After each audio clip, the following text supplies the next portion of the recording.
ના ભૂલતા। મિત્રો, ગુજરાત ઉપર 2 દિવસથી મેઘરાજા રાજ્ય થઈ ગયા છે, જેથી રાજ્યમાં હળવાથી ભારે વરસાદ વરસી રહ્યો છે। ખાસ કરીને ઉત્તર ગુજરાત, મધ્ય ગુજરાતમાં મેઘમહેર જોવા મળી છે। ગત 2 દિવસોમાં સારો એવો વરસાદ પડતા નદીઓમાં નવા નીર આવશે અને ડેમમાં પણ પાણીની આવક થશે।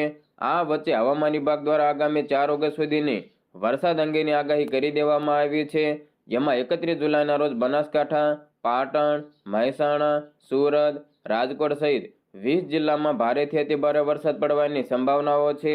મિત્રો, 31 જુલાઈના રોજ બનાસકાંઠા, પાટણ, મહેસાણા અને સાબરકાંઠાના વિસ્તારો, ભરૂચ, સુરત, નવસારી અને વલસાડના વિસ્તારો, તો આ બાજુ સુરેન્દ્રનગર, રાજકોટ, જામનગર અને પોરબંદરના વિસ્તારો, અમરેલી, ભાવનગર અને મોરબીના વિસ્તારો, દ્વારકા, ગીર સોમનાથ, બોટાદ અને કચ્છના વિસ્તારોમાં પણ ભારેથી અતિભારે વરસાદ પડવાની સંભાવના